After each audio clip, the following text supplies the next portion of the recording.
Soul land 3 के last part के and में हमने देखा कि ये वो की फ्लेम बॉडी के रफ्तार और वो सिद्धुओं की वाइट टाइगर शक्ति के बीच भीषण टक्कर होती है। लेकिन 4 पीस बैटल आर्मर और रणनीति से वो सिद्धुओं बाजी पलट देती है। अंत में वो अपनी soul fusion skill hell white tiger सक्रिय कर निर्णायक बढ़त हासिल कर लेती है। गाइज, अगर चैनल पर नए हो तो चैनल को सब्सक्राइब कर लो ऐसे ही नोबल एक्सप्लेन वीडियो देखने के लिए। तो चलिए वीडियो शुरू करते हैं। अखाड़े में जोरदार धमाके की आवाज गूंजी। उसी पल नीली और भड़कीली लपटों से घिरा ये वू सिद्धुओं से टकरा गया था और हेल वाइट टाइगर के एक ही पंजे से उछलकर दूर जा गिरा। हेल वाइट टाइगर के अगले दोनों पैरों पर ऐसे कवच जड़े थे जो मछली की चमड़ी जैसी परतों से बने प्रतीत होते थे। ये वही 4 बैटल आर्मर के हिस्से थे जो वू सिद्धुओं के रूपांतरण से पहले मौजूद थे। तीनों रूपों में काम करने वाला कवच तैयार करना अत्यंत कठिन था और इसके लिए असाधारण डिजाइन कौशल की आवश्यकता पड़ी थी। हेल वाइट टाइगर रूप में प्रवेश करते ही वू सिद्धुओं ने दोनों के बीच की दूरी पाट ली थी। ये वू का सिर टकराव से चकरा गया, लेकिन उसने खुद को संभाल लिया। उसका बैटल आर्मर फीकी नीली रोशनी से चमक उठा और उसके चारों ओर नीलम सा आभा मंडल फैल गया। फिर भी चाहे वो कितना ही बहादुर बनने की कोशिश करे, उसका आश्चर्य छिप नहीं सका। कमाल है, ये तो सोल किंग से भी ज्यादा ताकतवर है। जैसा सोचा था, सोल फ्यूजन स्किल सच में भयानक होती है। हेल वाइट टाइगर हवा में उछलकर सीधे ये वू पर झपटा। अब सीधे मुकाबला करना आत्मघाती होता, ये जानकर ये वू पीछे मुड़ा और पूरी गति से भागने लगा। सोल फ्यूजन स्किल की सबसे बड़ी कमजोरी उसकी सीमित अवधि होती है। अगर वो अपनी रफ्तार का फायदा उठाकर कुछ समय तक बचता रहा तो उसके जीतने की संभावना बनी रहेगी। लेकिन हेल वाइट टाइगर उसकी अपेक्षा से कहीं तेज था, हेल सिविट से भी 2 गुना। उससे भी बढ़कर ये वू की लड़ाई शैली की सबसे बड़ी कमजोरी अब साफ सामने आ रही थी। इतनी तेज रफ्तार बनाए रखने के लिए वो सीधे रास्ते में ही दौड़ सकता था। अचानक मोड़ लेने पर उसका संतुलन बिगड़ जाता, इसलिए वो घुमावदार बड़े चाप बनाकर ही दिशा बदल सकता था। वू सिद्धुओं ये बात पहले से जानती थी, अब वो इसका फायदा उठा सकती थी। हेल वाइट टाइगर तेजी से ये वू का पीछा करते हुए उसकी राह काटने लगा। वू सिद्धुओं यूं ही जीनियस यूथ्स रैंकिंग के टॉप 10 में नहीं थी। उसने अपनी बुद्धि और शक्ति से ये स्थान प्राप्त किया था। यहाँ तक कि तांग वूलिन भी उसकी प्रतिभा को पूरी तरह दबा नहीं सकता था। प्रथम कक्षा में वो निस्संदेह सबसे शक्तिशाली छात्रों में से एक थी। जब ये वू ने देखा कि हेल वाइट टाइगर उसका रास्ता रोकने वाला है तो उसे समझ आ गया कि वो मुसीबत में है। उसने दांत भींचे, उसका बैटल आर्मर फीकी नीली रोशनी से चमक उठा और उसके चारों ओर नीलम सा आभा मंडल फैल गया।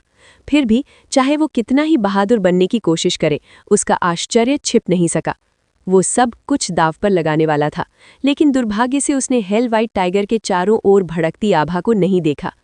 टकराव हुआ। कान फाड़ देने वाली आवाज के साथ तूफानी हवाएं उठी। वू सिद्धुओं हवा में उछलकर पीछे जा गिरी। हेल वाइट टाइगर का रूप बिखरते प्रकाश कणों में बदल गया। दूसरी ओर ये वू की प्रकाश ढाल चकनाचूर हो गई। वो पीछे की ओर लुढ़कता हुआ इरीना की दीवार से टकराया और कपड़े की गुड़िया की तरह उछल पड़ा। पीली पड़ चुकी और हाँपती हुई वू सिद्धुओं जमीन से उठकर एक घुटने पर टिक गई। उसने अपनी बची खुची शक्ति झोंककर अंतिम विस्फोट किया था। उसे पूरा भरोसा था कि जीत उसकी ही है। 2 प्रकाश स्तंभ नीचे उतरे और दोनों को ढक लिया। गर्माहट की लहर ने उसके शरीर को भर दिया, जिससे दर्द और थकान कम हो गई। कुछ क्षण बाद ये वो भी किसी तरह उठ खड़ा हुआ। उसका बैटल आर्मर मंद पड़ चुका था और वो सिर से पांव तक घायल था। होंठ के किनारे खून की लकीर थी। पहली कक्षा की वू सिद्धुओं विजेता है, एल्डकाई ने घोषणा की। असल में दोनों में से कोई भी पूरी तरह विजेता नहीं था। ये वू के पास अभी भी थोड़ी लड़ने की शक्ति बची हुई थी, जबकि वू सिद्धुओं पूरी तरह थक चुकी थी। लेकिन नियम तो नियम थे। ये वू ने हल्की मुस्कान के साथ वू सिद्धुओं की ओर अंगूठा उठाया और एरिना से बाहर चला गया। वो सिद्धुओं ने भौहें से कोड़ ली। मैं अभी भी कमजोर हूं, मुझे और मजबूत बनना होगा। उसके मन में एक लक्ष्य जन्म ले चुका था, युआन एन ये हुई। संयुक्त पहली और दूसरी कक्षा की टीम को ये दूसरी जीत मिली थी। तीसरी कक्षा के छात्र अब चुप थे, उनकी पहले की शेखी हवा हो चुकी थी, जबकि निचली कक्षाओं के छात्र खुशी से झूम रहे थे।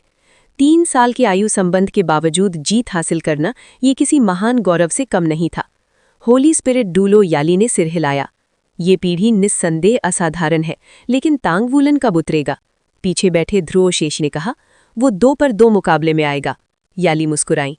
तो आखिरी द्वंद में कौन जाएगा? वो पवित्र देवदूत वंश का लड़का? नहीं, शायद ये शिंगलान। अच्छा, देखते हैं वो कितनी मजबूत हुई है। उधर सोंगलिन का चेहरा खट्टा था, लेकिन उसने ये वू को डांटा नहीं। मो जुए, उसने कहा, चिंता मत कीजिए टीचर सोंग, मैं ये राउंड जरूर जीतूंगी। मो जुए मंच की ओर बढ़ी। दर्शकों में हलचल हो गई। देखो, मो जुए आ रही है। हाँ, मो जुए। जब बाहरी प्रांगण यानी आउटर कोर्ट के सबसे शक्तिशाली छात्र या तो आंतरिक प्रांगण में प्रवेश कर चुके थे या स्नातक हो चुके थे, तब बाहरी प्रांगण की सर्वोच्च शक्ति एक शब्द युद्ध कवच यानी one word battle armour masters माने जाते थे। वर्तमान में ऐसे केवल 2 छात्र थे और दोनों तीसरी कक्षा के थे, मो जुए और ली चियानकुन। वे पूरे बाहरी प्रांगण के सबसे शक्तिशाली छात्र थे और इसी कारण उनके असंख्य प्रशंसक थे। जैसे ही मो जुए मंच पर चढ़ी, पूरा दर्शक दीर्घा जोश से गूंज उठा। मो जुए और ली चियानकुन शीघ्र ही इनर कोर्ट की परीक्षा देने वाले थे। उनके लिए ये परीक्षा पास करना लगभग तय था और उसके बाद वे गर्व से स्वयं को इनर कोर्ट का छात्र कह सकेंगे। तीसरी कक्षा द्वारा मो जुए को भेजने का अर्थ था कि तीसरे द्वंद्व की जीत लगभग निश्चित थी। अंतिम स्कोर पहले और दूसरे वर्ष की संयुक्त टीम के पक्ष में 2-1 रहने वाला था। अब बस यही प्रश्न था कि पहले और दूसरे वर्ष का प्रतिनिधि मो जुए के सामने कितनी देर तक टिक पाएगा। दूसरी ओर ये शिंगलान शांत भाव से सीढ़ियां चढ़ते हुए मंच की ओर बढ़ी। पूरे समय वो मौन रही। मुकाबले से पहले ही उसका मन पूरी तरह अपने प्रतिद्वंद्वी पर केंद्रित था और उसने अपने साथियों से भी बात नहीं की थी। जैसे ही वो सीढ़ियों के ऊपर पहुंची, उसके शरीर से दबाव भरी आभा बाहर फैलने लगी, जिससे हवा में हलचल उत्पन्न हो गई। वो मानो किसी भी क्षण फट पड़ने वाला तूफान थी। वो अपनी शक्ति को रोक रही है, याली ने आश्चर्य से कहा और अपनी कुर्सी पर आगे की ओर झुक गई। मो जुए पहले मंच पर पहुंची और ठीक उसी समय उसने देखा कि ये शिंगलान दूसरी ओर से आ रही है। लड़की है? अब तक इन्होंने केवल लड़कियों को ही भेजा है, उसने मन ही मन सोचा। युआनेन येहुई और वू सिदुओ की तुलना में बाहरी प्रांगण में ये शिंगलान की ज्यादा प्रसिद्धि नहीं थी। इसका एक कारण ये था कि उसने पहली कक्षा में देर से प्रवेश लिया था और दूसरा कारण ये कि वो बेहद शांत स्वभाव की थी। कक्षा के अलावा लोग उसे शायद ही कहीं देखते थे। सब जानते थे कि वो प्रतिभाशाली है क्योंकि वो तांग वुलनिन की टीम का हिस्सा थी, लेकिन तांग वुलनिन की चमक के कारण बहुत से लोग उसकी वास्तविक शक्ति को नहीं समझ पाए थे। सच तो ये था कि अधिकतर लोग ये नहीं जानते थे कि तांग वुलनिन की पूरी टीम कितनी शक्तिशाली थी। केवल युआनेन येहुई और रैंकिंग में आने वाले छात्र ही इस बात को भली भांति समझते थे। जब दोनों मंच पर आ गए तो दर्शकों की शोरगुल भरी तालियां धीरे धीरे शांत हो गईं और चारों ओर केवल धीमी फुसफुसाहटें सुनाई देने लगीं। मंच के नीचे शू लिजीजी खड़ा हो गया और अपनी मुट्ठियां भींच लीं। उसे पता था कि मो जुए तीसरी कक्षा की one word battle armour master है। फिर भी उसे उम्मीद थी, क्योंकि पहले और दूसरे वर्ष द्वारा भेजे गए तीनों योद्धाओं में ये शिंगलान निस्संदेह सबसे शक्तिशाली थी। बुजुर्ग काई हवा में तैरती हुई दोनों के ऊपर पहुंची। उन्होंने पहले मो जुए को देखा, फिर ये शिंगलान को। शुरू करो, उन्होंने हाथ हिलाते हुए कहा और वापस अपनी सीट पर चली गईं। पिछले मुकाबलों के विपरीत इस बार दोनों तुरंत एक दूसरे पर नहीं झपटी। वे शांत खड़ी रहीं और एक दूसरे का मूल्यांकन करने लगीं। मो जुए के चारों ओर का स्थान मंद पड़ गया और अंधकार इकट्ठा होने लगा। उसके चारों ओर 5 बैंगनी आत्मा छल्ले प्रकट हुए। उसके चौथे और 5वें आत्मा छल्ले का रंग और भी गहरा था, जिनके किनारों पर काले रंग की झलक थी। वे लगभग 10,000 वर्षीय स्तर को छू रहे थे। मुश्किल से 19 वर्ष की उम्र में ही वो एक सोल किंग और one word battle armour master थी। काले पंख उसके लंबे बालों से निकलकर उसके शरीर के आगे तक फैल गए। उसकी martial art sheet black swan की शक्ति गर्व से झलक रही थी। हालांकि हंस प्रजाति सामान्यतः उपचार शक्ति में माहिर होती है, लेकिन मो जुए की ब्लैक स्वॉन युद्ध के लिए बनी थी। वो एक आक्रमण प्रकार की सोल मास्टर थी जो अभिशाप यानी कर्स और दूरस्थ आक्रमणों में विशेषज्ञ थी। दूसरी ओर ये शिंगलान बिना अपने आत्मा छल्ले बुलाए शांत खड़ी रही। अचानक उसके शरीर से तारों जैसी चमक फूट पड़ी और उसकी तलवार इच्छा बाहर निकली। वो उल्का की तरह आगे बढ़ी और मो जुए द्वारा छोड़े गए काले कंकाल को एक ही बार में काट डाला। मो जुए का चेहरा सदमे से भर गया। ये कैसे संभव है? उसने तुरंत दोनों हाथ उठाए, अंधकार के 2 गोले बनाए और उन्हें मिलाकर हरे काले रंग की खोपड़ी बना ली। खोपड़ी से गहरी हरी ज्वालाएं निकली और सीधी ये शिंगलान की ओर बढ़ गईं। खोपड़ी से उगलती आग मो जुए की दूसरी आत्मा कला थी, डार्क डेमन फ्लेम्स। ये लपटे शरीर और आत्मा दोनों को जलाने वाली थी और केवल दूसरी आत्मा कला होते हुए भी अत्यंत भयानक थी। इसके अलावा इनमें संक्षारक और चिपकने वाले गुण भी थे। जो भी दुर्भाग्यवश इनमें लिपट जाता वो इन्हें झटक कर हटा नहीं सकता था और उसका मांस हड्डियों तक जल जाता। ये शिंगलान ने उन लपटों का सामना पूरी शांति से किया। उसकी आंखों में ना तो आग थी ना ही मोजुए। उसकी दुनिया सिर्फ उसकी तलवार थी, चमकते तारों की दुनिया। ऐसा प्रतीत हो रहा था मानो उसकी पुतलियां लंबी और पतली हो गई हों, पर वास्तव में वो उसकी तलवार की आकृति का प्रतिबिंब था। तलवार घुमाते हुए ये शिंगलान ने स्वर्ड गॉड स्टार का प्रहार किया। चमकदार तारों जैसी किरणें उमड़ पड़ी और दैवी लपटों को चीरते हुए खोपड़ी पर जा लगी। खोपड़ी पर एक छोटी दरार पड़ी और फिर वो राख में बिखर गई, लेकिन वे राख के कण एक धारा में इकट्ठे होकर ये शिंगलान की ओर झपटे। जैसे ही वे उससे 1 मीटर दूर पहुंचे, वे दोनों ओर बट गए, मानो किसी अदृश्य तलवार ने उन्हें काट दिया हो। ये शिंगलान की तलवार इच्छा, सॉर्ड इंटेंट, आकाश को भेद रही थी। उसने तलवार घुमाकर अनगिनत तलवार किरणें बुनी, जो एक विशाल जाल बनकर मोजुए की ओर उड़ चलीं। मोजुए ने अपने हाथ उठाकर काली ऊर्जा की रक्षा दीवार बनाई, लेकिन वो तलवार किरणों से चिथड़े चिथड़े हो गई। ये क्या हो रहा है? दर्शकों में से कई लोग सूखे गले के साथ लार निगल गए। मुकाबले से पहले सबको लगता था कि मोजुए की जीत तय है, लेकिन शुरुआती क्षणों में ही वो रक्षात्मक स्थिति में आ गई थी। तीसरी कक्षा की स्तंभ मानी जाने वाली 5 रिंग वाली सोल किंग एक पहली कक्षा की लड़की के दबाव में थी। ये अंतर आत्मकला की गुणवत्ता के कारण नहीं था। ब्लैक स्वॉन एक उच्च स्तरीय अंधकार तत्व वाली मार्शल सोल थी। असली अंतर था मार्शल सोल की समझ। ये शिंगलान की असली ताकत उसकी आत्मकलाएं नहीं थी, बल्कि उसकी तलवार इच्छा थी। उसने वर्षों तक तलवार के मार्ग को समझने के लिए अभ्यास किया था। यही तलवार इच्छा उसे श्रेक एकेडमी के इनर कोर्ट तक ले गई थी। अगर प्रवेश नियम न बदले होते तो वो आज भी वहीं होती। पहली बार जब टांग वुलिन उससे लड़ा था, वो पूरी तरह दब गया था। ये शिंगलान की दुनिया में केवल तलवार थी।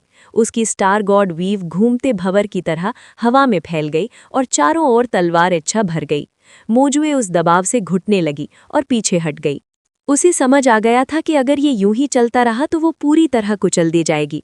वो पहली कक्षा की छात्रा से हार स्वीकार नहीं कर सकती थी। उसकी तीसरी आत्मा कला चमकी, डार्क करोजन। गहरे हरे प्रकाश की लहर उसके पंखों से निकलकर तलवार जाल से टकराई और उसे गलाकर समाप्त कर दिया। यहाँ तक कि हवा में भी छेद पड़ गए। ये शिंगलान नहीं रुकी। उसने धरती से आकाश तक काटती हुई तलवार लहर छोड़ी, जो डार्क करोजन को चीरती हुई आगे बढ़ी। उसी छेद से वो कूदकर सीधे मोजुए की ओर बढ़ी। दर्शक अवाक रह गए। वो सचमुच बहुत शक्तिशाली थी। क्रोध से मोजुए की आंखें लाल हो गईं। उसका चौथा आत्मकला एक्टिव हुआ। उसने 3 खोपड़ियों वाला एक हरा भाला बनाया। उन 3 खोपड़ियों में 3 शाप थे: कमजोरी, भय और पीड़ा। प्रकाश की लहर पूरे मैदान में फैल गई और ये शिंगलान तीनों शापों से ग्रसित हो गई। उसकी आभा और तलवार इच्छा कमजोर पड़ गई। मोजुए ने भाले से गहरा हरा बीम छोड़ा। इसी क्षण ये शिंगलान की आंखों में फिर से तारों की चमक फूट पड़ी। उसने तलवार आकाश की ओर उठाई और गर्जना की।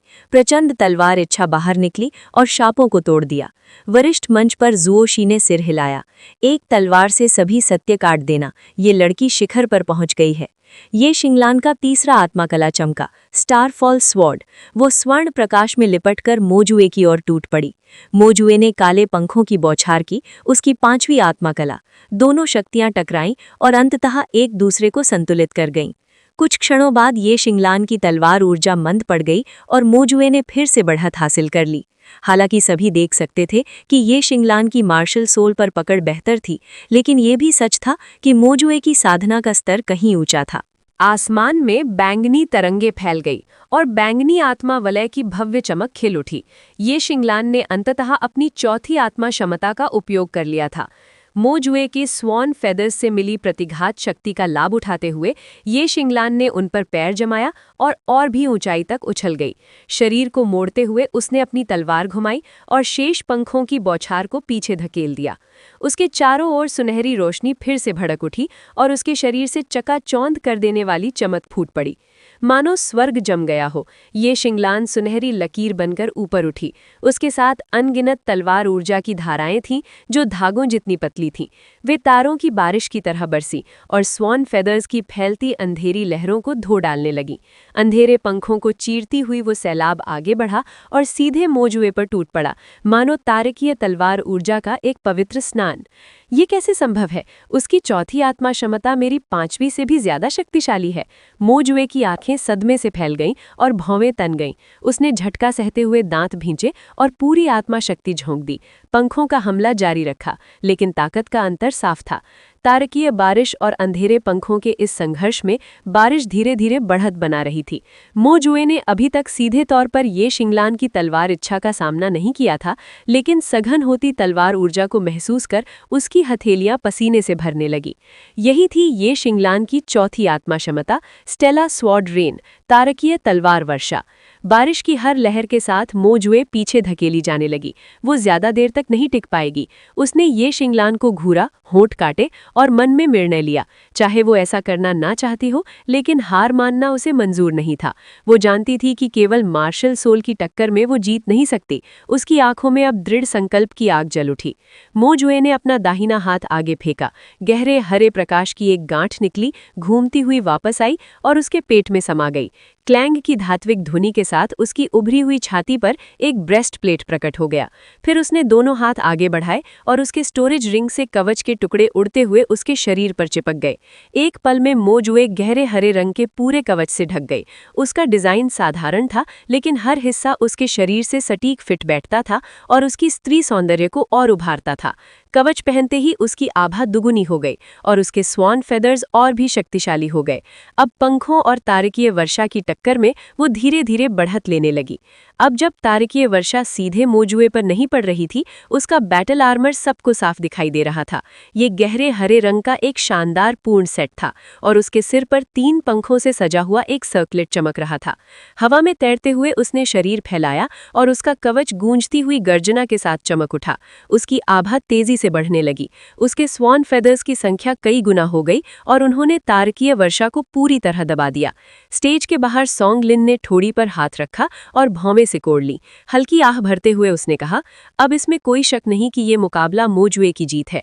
बैटल आर्मर पहनने के बाद उसकी ताकत सोल सेज के बराबर हो गई है, लेकिन साफ दिख रहा था कि उससे पहले वो हार रही थी। अगर उसने कवच नहीं पहना होता तो आखिरकार ये शिंगलान ही जीतती। ये पहले साल के छात्र सच में राक्षस हैं। ये कितने ताकतवर हो सकते हैं? मेरे बैटल आर्मर का नाम है हेवन। पूरा एक शब्दीय सेट होने के कारण उसे अपने कवच को नाम देने का अधिकार था। स्वान शब्द के स्वर्गीय अर्थ से प्रेरित होकर उसने ये नाम चुना। अब वो थी हेवन मोजुए। हालांकि मोजुए के 11 कवच के टुकड़े और ये शिंगलान के 8 टुकड़ों के बीच अंतर छोटा लग सकता था, लेकिन उनकी आभाओं में अंतर आसमान जमीन जैसा था। अंधेरा मैदान पर छा गया और तारकीय वर्षा को निगलने लगा। स्वान फेदर्स की एक और लहर ये शिंगलान की ओर बढ़ी। उसकी इंद्रधनुषी तारकीय आभा अब फीकी पड़ रही थी, क्योंकि उसकी दूसरी आत्मा क्षमता समाप्त हो रही थी। पासा पलट गया था। फिर भी ये शिंगलान के चेहरे पर कोई घबराहट नहीं थी। उसकी आंखों की गहराई में उन्मादी चमक थी। उसने कभी हार नहीं माना था, चाहे सामने 5 वलय वाला सोल किंग हो या एक शब्दीय बैटल आर्मर मास्टर। उसे फर्क नहीं पड़ता था। अगर हार निश्चित थी तो भी वो अपनी पूरी ताकत दिखाने के बाद ही गिरती। उसने अपनी स्टार गॉड तलवार को कसकर पकड़ा। उसके हाथों पर प्रकाश फैला और दस्ताने बन गए। फिर दाहिने हाथ से कंधे तक रोशनी फैलकर एक पॉल्ड्रन बन गया। उसके बैटल आर्मर के प्रकट होते ही स्टेलर स्वॉर्ड रेन की शक्ति फिर से भड़क उठी। ये शिंगलान के पास केवल 3 टुकड़े थे, 2 दस्ताने और दाहिने कंधे का पॉल्ड्रन, सभी स्पिरिट अलॉय से बने हुए थे। फिर भी उन्होंने उसकी तलवार वर्षा को इतना मजबूत बना दिया कि वो अंधेरे पंखों की बाढ़ को कुछ समय तक रोक सकी। 3 टुकड़े, दूसरे साल में ही 3 स्पिरिट अलॉय आर्मर। ऊपरी कक्षाओं के शिक्षक और छात्र सब दंग रह गए। श्रोताओं ने देखा कि ये शिंगलान की पहली और तीसरी आत्मा वलय एक साथ चमक उठी। एक साथ कई आत्मा क्षमताओं का उपयोग, ये उच्च स्तर की तकनीक थी। तारकीय रोशनी आसमान से वापस बहने लगी और ये शिंगलान के चारों ओर इकट्ठा हो गई। उसकी आकृति रोशनी में गायब हो गई। अगले ही पल उसकी जगह एक विशाल स्टार गॉड तलवार तैर रही थी, असंख्य सघन तलवार इच्छाओं के संगम से बनी हुई। ये था stellar sword rain, starfall sword और स्वॉर्ड गॉड स्टार का संयुक्त रूप। हंस पंखों की बौछार चमकती हुई तलवार को चारों ओर से निगल गई और वो अंधेरे के समुद्र में एक अकेली प्रकाश स्तंभ की तरह दिखाई देने लगी। तलवार पर पंखों की लहरें लगातार टूट रही थी और हर वार के साथ उसकी निर्मल धार की चमक थोड़ी थोड़ी मध्यम होती जा रही थी। फिर भी वो अडेग होकर हमलों का सामना कर रही थी। अब मो जुए के एक शब्दीय बैटल आर्मर से सशक्त हुए ये पंख हवा को चीरते हुए घातक शक्ति के साथ उड़ रहे थे। उनके चारों ओर गाढ़ा स्याह अंधकारमय आभा फैली हुई थी। पूरा मंच अब मो जुए की धुन पर नाच रहा था और वो ऊपर से ये शिंगलान को ऐसे देख रही थी जैसे कोई हाथी किसी चींटी को देखता हो। उसे पूरा विश्वास था कि ये शिंगलान का सारा संघर्ष व्यर्थ है, सिर्फ हार को कुछ पल टालने के लिए। लेकिन जैसे ही मो जुए अपनी शक्ति में मग्न थी, हवा में तैरती स्टार गॉड तलवार अचानक गुनगुनाने लगी। तलवार ने नीचे की ओर प्रहार किया और अपने चारों ओर के पंखों को उड़ा दिया, अपने लिए मो जुए तक पहुंचने का एक रास्ता खोलते हुए। उसके मार्ग में आने वाले सभी पंख बिखरकर नष्ट हो गए और उसके पीछे एक प्रचंड झटके की लहर फैल गई। मो जुए की भौहें आश्चर्य से उछल पड़ी और उसके मुंह से हल्की सी चीख निकल गई। बैटल आर्मर पहनने से उसके और तलवार के बीच शक्ति का अंतर बढ़ चुका था, फिर भी स्टार गॉड तलवार बिना रुके आगे बढ़ रही थी। तलवार से निकलती भयावह आभा और उसके चारों ओर घूमती तारकीय रोशनी किसी भी तरह की ढील देने को तैयार नहीं थी। पंखों के तूफान को सहते हुए भी तलवार तेजी से मो जुए की ओर बढ़ती रही। मो जुए ने पंख फड़फड़ाए और पीछे हटकर सुरक्षित दूरी बना ली। दूरी बनाए रखते हुए उसने फिर से पंखों की बौछार शुरू कर दी। दोनों के बीच शक्ति का अंतर अब लगभग अपार था। स्टैंड्स में बैठे दर्शक आंखें फाड़े इस दृश्य को देख रहे थे। कोई भी इस लड़ाई का एक भी पल चूकना नहीं चाहता था। आखिरकार एक शब्दीय बैटल आर्मर मास्टर की पूरी ताकत देखने का मौका बार बार नहीं मिलता। लगातार हमलों के नीचे स्टार गॉड तलवार की चमक तेजी से फीकी पड़ने लगी और उसकी गति भी धीमी हो गई। फिर भी वो आगे बढ़ती रही, चाहे वो कितनी ही डगमगाए, चाहे हार कितनी ही स्पष्ट क्यों न हो, वो आगे बढ़ती रही। इस समय तक लड़ाई का परिणाम लगभग तय हो चुका था। मो जुए के चेहरे पर हल्की सी मुस्कान आ गई। ये भले ही साफ सुथरी जीत न हो, लेकिन फिर भी जीत तो थी। लेकिन तभी इधर उधर बिखरी स्टार गॉड रोशनी के कण अचानक फैलने लगे और तेजी से मो जुए की ओर बढ़े। वे पंखों के तूफान में मौजूद छोटे छोटे छिद्रों से होकर फिसलते गए और 1 मीटर की दूरी पर पहुंचने के बाद अचानक एकत्र हो गए। अगले ही पल वो ये शिंगलान के रूप में बदल गए। उसी समय पीछे स्टार गॉड तलवार की रोशनी पंखों के तूफान में बुझ चुकी थी, लेकिन ये शिंगलान के हाथ में एक और स्टार गॉड तलवार थी और उसने आगे झुककर मो जुए के कंधे से कमर तक वार कर दिया। मो जुए का बैटल आर्मर तेज रोशनी से चमका और वार को रोकने की कोशिश करने लगा। तलवार कंधे पर ही अटक गई, लेकिन 3 टुकड़ों वाले स्पिरिट अलॉय बैटल आर्मर से सशक्त तलवार एराहा उसकी रक्षा को भेदता हुआ उसके शरीर में घुस गया। मो जुए के मुंह से दर्द भरी चीख निकली। ये शिंगलान ने उसे संभलने का कोई मौका नहीं दिया। एक झपकते ही वो मो जुए के पीछे पहुंच गई और अपनी चमकती स्टार गॉड तलवार से पास से ही स्टार गॉड वीव छोड़ दिया। जैसे ही तलवारों की बौछार मो जुए की पीठ पर गिरी, उसका बैटल आर्मर चमक उठा और हमले को निष्क्रिय करने की कोशिश करने लगा, फिर भी सारी शक्ति को नहीं रोक पाया। उसकी पीठ के खुले हिस्सों पर लाल लकीरें उभर आईं और उसके मुंह से तीखी चीख निकली। तलवार ऊर्जा उसके मांस को चीरते हुए भीतर तक घुस गई और उसके आंतरिक अवयवों और मेरिडियन को तबाह करने लगी। सब कुछ इतनी तेजी से हुआ कि किसी को संभलने का मौका नहीं मिला। एल्डर काई तक ने भी ऐसा पलटवार होने की उम्मीद नहीं की थी। मो जुए का बैटल आर्मर तलवार किरणों के तूफान में चमक रहा था और वो घबराहट में बचाव कर रही थी, लेकिन हर बार जब वो कोई आत्मा कौशल चलाने की कोशिश करती, हजारों सुइयों जैसी तलवार इरादा उसकी देह को भेद देता और उसकी क्रिया को रोक देता। बैटल आर्मर सर्वशक्तिमान नहीं था, उसमें कमजोरियां थीं और पास की लड़ाई में मो जुए पूरी तरह दब गई थी। ये शिंगलान की तीसरी सोल रिंग चमकी, स्टार फॉल स्वॉर्ड। इस बार सुनहरी रोशनी दोनों को लपेटे हुए थी। दोनों सुनहरी धाराओं में बदलकर छत की ओर उड़े और अवरोध से टकराए। अवरोध लहराया लेकिन टूटा नहीं। फिर वो एक विशाल रबर बैंड की तरह उछाल मारकर दोनों को कई गुना वेग से नीचे फेंक गया। धमाके के साथ वो जमीन पर गिरे, धूल उड़ी और रोशनी बुझते ही दृश्य साफ हुआ। ये शिंगलान मो जुए के ऊपर घुटनों के बल बैठी थी। उसकी तलवार मो जुए के कंधे में धसी हुई थी। उसका सिर झुका हुआ था, शरीर निश्शब्द और स्थिर। मो जुए छत की ओर घूर रही थी, आंखों में खालीपन। कोई भी उम्मीद नहीं कर रहा था कि लड़ाई इतनी भयानक मोड़ लेगी। एल्डर काई और याली तुरंत आगे आए। याली ने ये शिंगलान को उठाकर उपचार शुरू किया। हालांकि आधिकारिक रूप से जीत मो जुए की थी, लेकिन उसके दिल में वो हार चुकी थी। एल्डर काई ने उदास स्वर में घोषणा की, तीसरी कक्षा विजेता है, लेकिन ये जीत मो जुए के लिए सबसे खोखली जीत थी। ये शिंगलान की तीव्रता ने दर्शकों में बैठे हर व्यक्ति को स्तब्ध कर दिया। उसके पास पूरा बैटल आर्मर नहीं था, फिर भी उसने मो जुए को रक्षात्मक स्थिति में धकेल दिया। उसने सभी को ये दिखा दिया कि एक साधारण सोल मास्टर भी बैटल आर्मर मास्टर के सामने डट कर खड़ा हो सकता है। होली स्पिरिट डुलुओ ने ये शिंगलान को उठाकर उसके साथियों के पास पहुंचा दिया। मैंने उसे जगाया नहीं है, उसे कोई स्थायी चोट नहीं लगी है, लेकिन उसने खुद को हद से ज्यादा थका लिया है। उसे आराम की जरूरत है, वो आगे के मैचों में भाग नहीं ले पाएगी। गु युए और सू शियाओयान ने याली की बाहों से ये शिंगलान को थाम लिया। डुलुओ की आवाज भले ही कठोर थी, लेकिन उसकी आंखों में केवल स्नेह झलक रहा था। याली मुस्कुराई, वो वाकई अद्भुत है ना? कोई भी छात्र कुछ नहीं बोला। उनकी आंखों में दृढ़ संकल्प की आग जल रही थी। उनके दिलों में ये शिंगलान हारी नहीं थी। केवल 4 सोल रिंग होने के बावजूद उसने 5 रिंग वाले बैटल आर्मर मास्टर को हार के कगार तक पहुंचा दिया था। ये साफ था कि मो जुए अब आगे के मैचों में हिस्सा लेने की स्थिति में नहीं था। इस लड़ाई की असली विजेता ये शिंगलान ही थी। युवानिन ये हुई आगे बढ़ी, गु युए और सू शियाओयान से ये शिंगलान को लिया और उसे एक शांत जगह पर ले गई जहां वो आराम कर सके। युआनिन ये हुई को जाते देख तांग वुल लिन ने गु युए की ओर देखा। गु युए ने सिर हिलाकर जवाब दिया, हमें टीम बैटल जीतना ही होगा। तांग वुल लिन बोला। उन्होंने कभी नहीं सोचा था कि वे तीसरी कक्षा के खिलाफ ये प्रतियोगिता जीतेंगे, लेकिन ये शिंगलान को पंखों की आंधी के बीच से आगे बढ़ते देखना, मो जुए के आर्मर को भेद कर खून बहाता देखना, इन सब ने उनके भीतर कुछ जगा दिया था। तो क्या हुआ अगर वे 1 वर्ड बैटल आर्मर मास्टर है? किसने कहा कि हम उन्हें हरा नहीं सकते? हम जीतेंगे, हम जरूर जीतेंगे। पहली कक्षा के सभी छात्र चुप थे।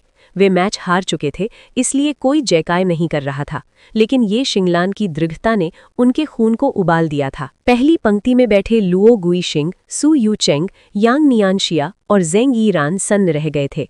वे पहले सोचते थे कि एक दिन वे तांग वुल लिन की टीम की बराबरी कर लेंगे। अब उन्हें समझ आ गया था कि ये दूरी कभी कम नहीं होगी, बल्कि और बढ़ेगी। लुओ गुईशिंग ने मुट्ठियां भींच लीं, उसके नाखून हथेलियों में धंस गए और खून निकल आया। सू यूचेंग कांप रहा था, उसकी नज़र पूरे समय ये शिंगलान पर टिकी रही।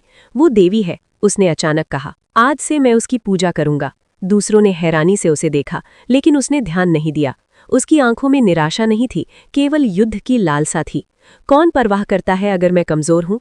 अगर मेरे स्पिरिट सोल निम्न स्तर के हैं, अगर मेरे भीतर जोखिम उठाने का साहस नहीं है, तो मैं दुनिया की चोटी तक कैसे पहुंच सकता हूं? प्रतिभा एक चीज है, लेकिन साहस उससे भी बड़ी चीज है। जेंग यीरान का चेहरा गंभीर था। वो हमेशा तांग वुल लिन की टीम को हल्के में लेती थी। अब उसे एहसास हो चुका था कि वो कितनी गलत थी। यांग नियानशिया ये शिंगलान को नहीं देख रहा था, वो तांग वुल लिन को देख रहा था। अंतिम क्षणों में बेहोश होने से पहले उसने देखा कि ये शिंगलान तांग वुल लिन की ओर देख रही थी। उसके दिल में एक अजीब सा दर्द उठा। उसे ये शिंगलान की ताकत से ईर्ष्या नहीं थी, उसे उस भरोसे से ईर्ष्या थी जो उसके साथियों ने उस पर किया था। आजकल के बच्चे, ऊपर मंच से फेंग वू यू बुदबुदाया, सब पागल हैं। झो शी ने इस बार विरोध नहीं किया। ये पीढ़ी वाकई इस सदी की सबसे मजबूत पीढ़ी है। वो लड़की तो तुमसे भी ज्यादा पागल है, लेकिन उसने अपना दिमाग नहीं खोया। उसकी हर चाल अंतिम हमले की तैयारी थी। उसकी तलवार कला अद्भुत थी। मुझे लगता है कि उसने स्वॉर्ड गॉड स्टार का उपयोग करते समय तलवार के साथ एक हो जाने की अवस्था को प्राप्त किया था और उसे तांग संघ की घोस्ट शैडो परप्लेक्सिंग स्टेप के साथ जोड़ा। इसी वजह से वो दूरी कम कर सकी। वो पागल भी है और होशियार भी। मुझे उसके भविष्य का इंतजार है। शायद वो अगली पीढ़ी की श्रेक 7 मॉन्स्टर्स में शामिल हो जाए। एल्डर काई खड़ी हुई और बोली, 2 विरुद्ध 2 मुकाबले के लिए प्रतिभागी आगे आए। तीसरी कक्षा की ओर से एक लड़का और एक लड़की आगे आए। अलभक जुनवा जैसे दिखते थे। पहली कक्षा की ओर से तांग वुल लिन और गु युए मंच पर चढ़े। परिचय हुआ। तीसरी कक्षा से ली मेंग यांग, तीसरी कक्षा से ली मेंग तिएन, पहली कक्षा से तांग वुल लिन, पहली कक्षा से गु युए। एल्डर काई ने कहा, शुरू करो। शब्द गिरते ही ली बहन भाई आगे बढ़े। उन्होंने अपने स्टोरेज रिंग से बैटल आर्मर बुलाया।